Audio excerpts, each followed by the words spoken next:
எனக்கு பயப்பட சொல்லி நான் சொல்லுங்க. அவைக்கு பயப்படுங்க, விதிக்கு பயப்படுங்க. எனக்கு பயப்பட வேண்டாம், விதிக்கு பயப்படுங்க. மாண்புமிகு எதிர்க்கட்சி பேசி முடிக்கல. அவர் பேசி முடித்த இருங்க.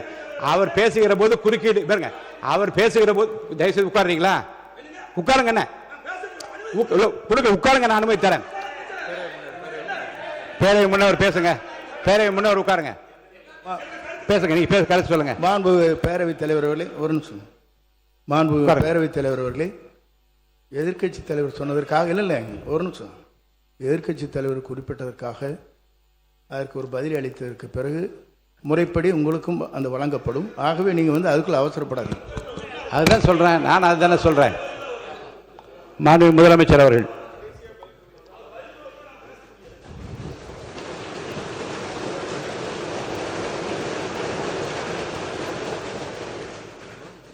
மாண்புமிகு பேரவைத் தலைவர் அவர்களே, காவிரி விவகாரத்தில் எதிர்கட்சி சில விவரங்களை கேட்டிருக்கிறாங்க.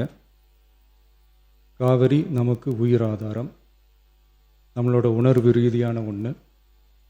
அதனால் அதை வச்சு அரசியல் பண்ணுற எண்ணம் துளி கூட நம்ம அரசுக்கு இல்லை.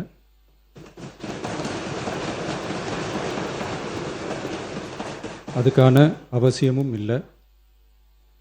மேகதாது விவகாரத்தில் நாம் எல்லாரும் சேர்ந்து தான் தீர்மானம் போட்டோம். அதை நேர்முக கடிதமாக மாண்புமிகு பிரதமர் அவர்களுக்கும் அனுப்பி வச்சிருக்கிறோம். அதோடு நாம் அப்படியே இருந்துடல.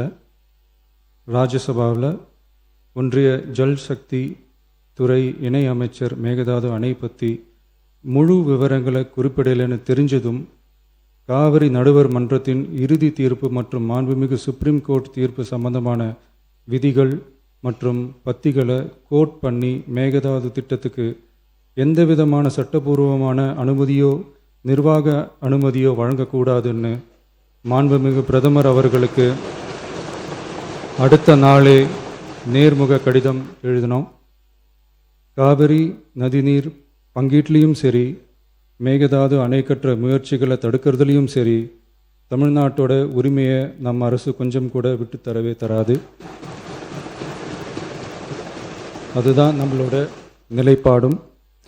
அதே நேரத்தில் கர்நாடகாவில் சில அணைகள் கட்ட ஆரம்பித்ததை பற்றியும் இதே அவையில் 1969 ஒரு விவாதம் நடந்திருக்கு. அப்போது நீர்வளத்துறை அமைச்சராக இருந்தது யார்? அப்போ அணை கட்ட விட்டது ஏன்னு கேட்டு அந்த மாதிரி சீப் பாலிட்டிக்ஸ்லாம் நான் பண்ண விரும்பலை.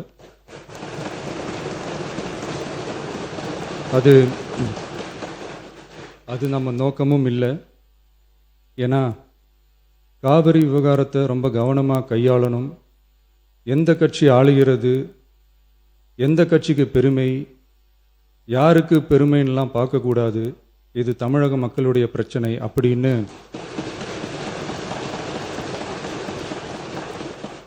அப்போ இருந்த எதிர்க்கட்சி தலைவர் திரு கருத்திருமன் அவர்கள் சொன்னதை இந்த சபையில் சொல்ல விரும்புகிறேன். காவிரி பிரச்சனையில் சம்பந்தப்பட்ட 2 மாநிலங்களும் ஒன்றிய அரசும் உட்கார்ந்து முடிவெடுக்கணும்னு 1969 இந்த சபையில் பேசியிருக்கிறாங்க. அதுக்கப்புறம் நிலைமை வேறு மாதிரியெல்லாம் போயிடுச்சுன்னும் நம்ம எல்லாருக்குமே தெரிஞ்சது தான். சட்டப்படி இந்த பிரச்சனையை அணுகிறதுல நாம் உறுதியாக இருக்கிறோம், அதில் மாற்றமே இல்லை. இருந்தாலும் ஒரு அட்டெம்ப்ட் எடுத்து பார்க்கலாம்னு தோணுனது தான் அந்த பெங்களூர் விசிட். அப்படி ஒரு விசிட் பற்றி ஃபஸ்ட்டு யோசித்து கேட்டதும் நான் தான். நாம் பெங்களூர் போக நினச்சதை பற்றி பல ஒப்பீனியன்ஸ் வந்துச்சு.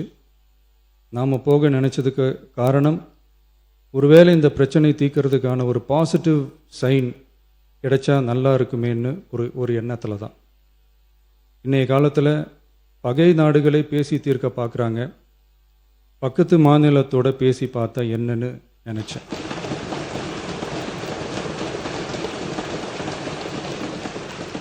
அதனால தான் அப்படி ஒரு அட்டெம்ப்ட் எடுக்க நான் ட்ரை பண்ணோம்.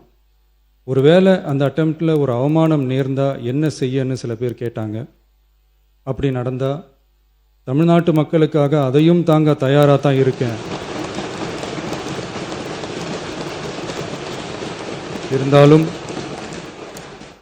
இருந்தாலும் நம்ம மேலே அன்பு காட்டின அத்தனை பேருக்கும் என்னோட நன்றிகள்.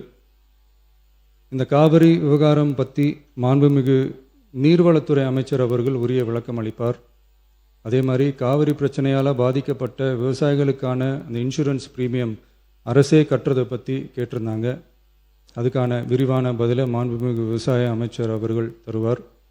அப்புறம் இந்த குறுவை சாகுபடிக்கு அந்த நிவாரண தொகுப்பு பற்றி எதிர்க்கட்சியிலேருந்து கேட்டிருந்தாங்க. அந்த குறுவை சாகுபடிக்கு அந்த நிவாரணம் ஏற்கனவே கொடுத்தாச்சு, வழங்கியாச்சு. இது அரசியலே நாங்கள் தான் அப்படின்னு சொல்லிக்கிறவங்களுக்கு இது எப்படி தெரியாமல் போச்சுன்னு எனக்கு தெரியல.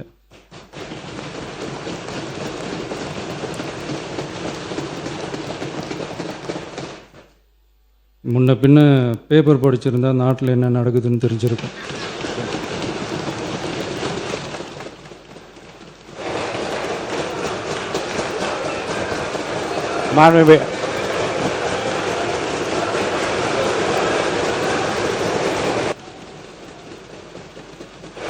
மாண்புமிகு எதிர்க்கட்சி தலைவர் சுருக்கமாக கொஞ்சம் அமைதியா இருங்க. மாண்புமிகு எதிர்க்கட்சி தலைவர் பேசுவதற்கு நீங்க அமைதியா இருங்க. நீங்களே இப்படி பிரச்சனை பண்ணா எப்படி? அமைதியா இருங்க, அவங்க பேசணும் சுருக்கமாக. பேரவைத் தலைவர் அவர்களே, ஸ்பெஷல் பேக்கேஜ்னா நீங்கள் கொடுத்தது 134 கோடி கொடுத்தீங்க. அது அனைத்து அரசுலையும் கொடுக்கறக்கூடிய ஸ்பெஷல் பேக்கேஜ் தான். இப்போ வறட்சி நிவாரண நிதி அவங்க கேட்குறாங்க. இது ரெண்டுத்துக்கும் வித்தியாசம் தெரிஞ்சுக்க வேண்டும். இது வெறும் டெய்லி காலைல பேப்பர் படித்தா மட்டும் பத்தாது. அங்கே அனைத்து கட்சி கூட்டத்தை கூட்டி அனைத்து விவசாயிகளோடையும் போய் கலந்து பேசி அவங்களுடைய கோரிக்கைகள் என்னென்னு நீங்கள் தயவுசெய்து கேட்டுக்கொள்ள வேண்டும். அதே மாதிரி முன்னவர் மாண்புமிகு இதெல்லாம் மன்னிக்கணும். மாண்புமிகு எதிர்க்கட்சி தலைவர்கள் இப்போது வறட்சி நிவாரணத்தை பற்றி சொன்னார்கள். செப்டம்பர் இறுதி வரையிலும் பார்த்துவிட்டு தான் வறட்சி நிவாரண பணிகளை ஆற்றுவது வழக்கம். அவை அதை குறிப்பிட விரும்புகிறேன். மாண்புமிகு எதிர்க்கட்சி தலைவர், பேரவைத் தலைவர்களே பேச அனுமதிங்க. நீங்களே இப்படி பண்ணா எப்படி? மாண்புமிகு எதிர்க்கட்சி தலைவர் சுருக்கமா தலைவர்களே, நாங்கள் இன்னொன்று திரும்பி கேட்பது தான், கர்நாடகாவில் அவங்க அனைத்து கட்சி கூட்டத்தை கூட்டி முன்னாள் முதலமைச்சர்லாம் வர சொல்லி அவங்களுடைய கோரிக்கைகள்லாம் கேட்டுக்கிட்டு இருக்காங்க, தொடர்ந்து கேட்டுட்டு இருக்காங்க. இந்த தாவேக்கா அரசு ஏன் அனைத்து கட்சி கூட்டத்தை கூட்டுவதற்கு என்ன உங்களுக்கு பயம், என்ன உங்களுக்கு தயக்கம் என்பதை நான் கேட்டுக்கொள்ள விரும்புகின்றேன். அதே மாதிரி குறுவை பாதித்த சம்பவம் இன்னைக்கு கேள்விக்குறியாக நிலையில் விவசாயிகளுடைய தொடர் கோரிக்கை டெல்டா மாவட்டங்களை வறட்சி பாதித்த மாவட்டங்களாக அறிவித்து அதற்கான உரிய நிவாரணங்களை அவங்க தொடர்ந்து கேட்டுட்டு இருக்கிறாங்க. எனவே அதையும் இந்த அரசு செய்ய வேண்டும் என்று கேட்டுக்கொள்கின்றேன். நன்றி. மாண்புமிகு உறுப்பினர் திரு கே எடப்பாடி பழனிசாமி அவர்கள். மாண்பு பேரவைத் தலைவர்களே, நான் ஏற்கனவே பேச வந்தது முதலமைச்சர் பதில் இல்லை, குறுக்கீட்டுக்கு பதில் அவ்வளவுதான். அனைவருக்கும் சேர்ந்து பதில் சொல்லி இல்லை, அதாவது குறுக்கீட்டுக்கு தான் பதில். இப்போ நீங்க பேசுங்க, உங்களுக்கு தேவைப்பட்டால் அதையும் பதில் சொல்லுங்க. 2 சிறப்பு கவன தீர்மானம் கொண்டு வந்திருக்கிறோம். ஒன்று காவிரி நதிநீர் பிரச்சனை சம்பந்தமாக ஒன்று, மற்றொன்று டெல்டா மாவட்டங்களில் குறுவை சாகுபடி செய்த விவசாயிகள் தண்ணீரின்றி பயிர்கள் காய்ந்து அதனால் விவசாயிகள் பாதிக்கப்பட்டிருக்கிறாங்க. அந்த பாதிக்கப்பட்ட விவசாயிகளுக்கு தேவையான நிவாரணத்தை அளிக்க வேண்டும் என்ற 2 தலைப்பின் அடிப்படையில் தான் நாங்கள் கொடுத்தோம். காவிரி நதிநீர் பிரச்சனை பற்றி நான் ஏற்கனவே இதே அவையில் நம்ம கொண்டு வந்தோம். மேகதாது பிரச்சனையும் சொன்னோம். நடுவர் மன்றத்தை பற்றி இங்கே ஒரு கருத்தை, ஒரு தீர்மானத்தை கொண்டு வந்து நிறைவேற்றிருக்காங்க. அது நான் ஏற்கனவே தெளிவாக நான் சொன்னேன். பத்திரிகையெல்லாம் வேறு விதமாக வருகின்றது. 18ஆம் தேதி கொடுக்கப்பட்ட அந்த சட்டமன்ற உறுப்பினர்களுக்கு கொடுக்கப்பட்ட அரசு தனி தீர்மானத்தில் கொடுக்கப்பட்ட அந்த வாசகத்தின் அடிப்படையில் தான் முன்மொழிஞ்சு அதன் அடிப்படையில் தான் நாங்களாம் பேசணும். ஆனால் இடை திருத்தத்தை நடுவர் மன்றம் அமைக்க வேண்டும் என்று வலியுறுத்தி இந்த தீர்மானத்தில் அவர் மாண்பு முதலமைச்சர் பதில் சொல்லிக்கிட்ட போது சொன்னார். அதை நாங்கள் ஏற்றுக்கொள்ளவில்லை. அது இப்பொழுதும் நான் சொல்லிவிடுகிறேன். அதோட கொஞ்சம் உட்காருங்க, அதை பற்றி விளக்கம் சொல்லி உட்காருங்க, ப்ளீஸ் உட்காருங்க. மாண்புமிகு முதலமைச்சர் அவர்கள் அரசின் சார்பில் தீர்மானத்தை முன்மொழிந்தார்கள். எதிர்க்கட்சி தலைவர் அவர்கள் கடிதம் மூலமாக அன்று காலையே இதில் ஒரு திருத்தத்தை ஏற்றுக்கொள்ளுமாறு ஒரு கடிதம் கொடுத்திருந்தார்கள். முறையாக அது ஆய்வு செய்யப்பட்டு அந்த திருத்தம் ஏற்றுக்கொள்ளப்பட்டு அவைக்கு மாண்புமிகு முதலமைச்சர் அவர்கள் வாக்கெடுப்புக்கு விடுப்பதற்கு முன்பாக நான் சொன்னேன், திருத்தத்தோடு இந்த தீர்மானம் வாக்கெடுப்புக்கு விடப்படுகிறது என்று சொன்னேன். உங்களுக்கு 3 வாய்ப்பு இருந்தது. ஒன்று, மாண்புமிகு எதிர்க்கட்சி தலைவர் அவர்கள் பேசுகிற போதே திருத்தத்தை பற்றி குறிப்பிடுகிறார். இப்படிப்பட்ட திருத்தத்தில் உடன்பாடு இல்லை என்றால் இப்போது இப்படி குறுக்கிட்டு நீங்கள் பேசுவது போல கையை உயர்த்தி இதில் எங்களுக்கு உடன்பாடு இல்லை என்ற கருத்தை அப்போது சொல்லியிருக்கலாம். ஒன்று. இரண்டாவதாக, திருத்தம் மாண்புமிகு முதலமைச்சர் கவனத்திற்கு கொண்டு சென்று திருத்தம் செய்யப்பட்டு திருத்தப்பட்ட தீர்மானத்தையும் அவர்கள் படிக்கின்றார்கள். அப்போதும் நீங்கள் உங்களுடைய எதிர்ப்பை தெரிவிக்கவில்லை. மாண்புமிகு முதலமைச்சர் அவர்கள் தீர்மானத்தை வாக்கெடுப்புக்கு விடுகிற போது நான் சொல்லுகிறேன், இந்த தீர்மானம் அரசின் தீர்மானம் திருத்தங்களுடன் வாக்கெடுப்புக்கு விடப்படுகிறது, ஏற்போர் ஆமன்க என்று சொல்லுகிற போது அனைவரும் ஏகமனதாக மகிழ்ச்சியாக அதை நீங்கள் ஆதரித்தீர்கள். அவையில் நடந்தது எல்லாமே குறிப்பில் இருக்கிறது. அப்போதும் எதிர்ப்பு தெரிவிக்கவில்லை. தீர்மானம் ஏகமனதாக நிறைவேறியது என்று அப்போதும் நான் ஒரு வார்த்தை சொன்னேன்.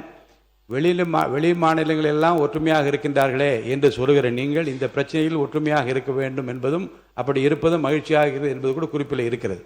ஆக 3 இடங்களிலும் உங்கள் எதிர்ப்பை தெரிவிக்காத நீங்கள் இப்போதும் அதை பற்றி பேசுவதற்கு நான் அனுமதிக்க மாட்டேன். ஏன்னால் ஏற்கனவே ஏகமனதாக ஒரு தீர்மானம் நிறைவேற்றப்பட்டிருக்கு, அதை பற்றி பேச வேண்டாம். அடுத்த கருத்து, இப்போது நீங்கள் கொடுத்திருக்கிற 55 விதியின் கீழ் கொடுத்திருக்கிற கவன ஈர்ப்பு தீர்மானத்தை மட்டும் பேசுங்கள்.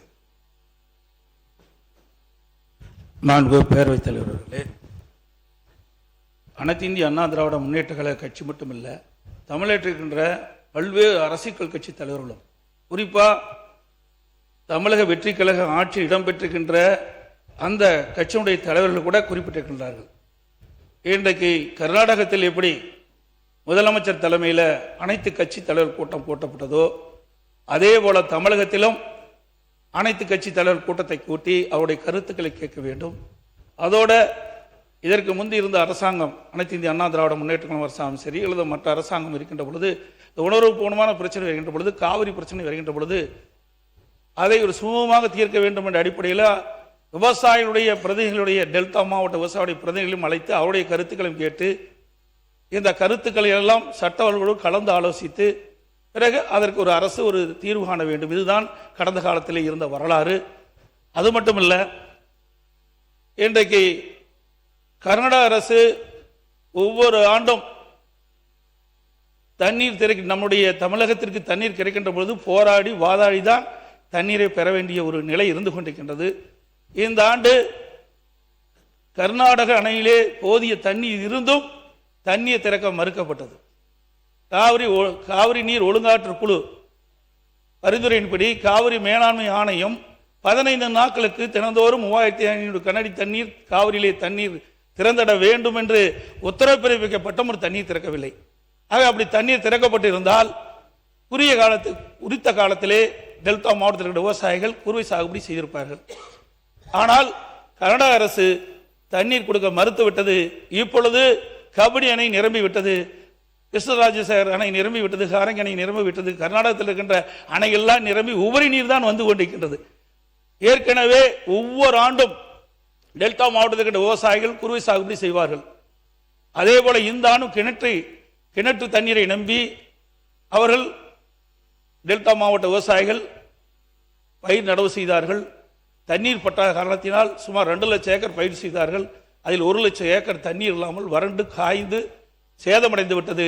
அப்படி சேதமடைந்த விவசாயிகளுக்கு இந்த அரசு உரிய அதிகாரிகளை அனுப்பி கணக்கிட்டு பாதிக்கப்பட்ட விவசாயிகளுக்கு உரிய நிவாரணம் அளிக்க வேண்டும் என்று கேட்டு அமர்கின்றேன்.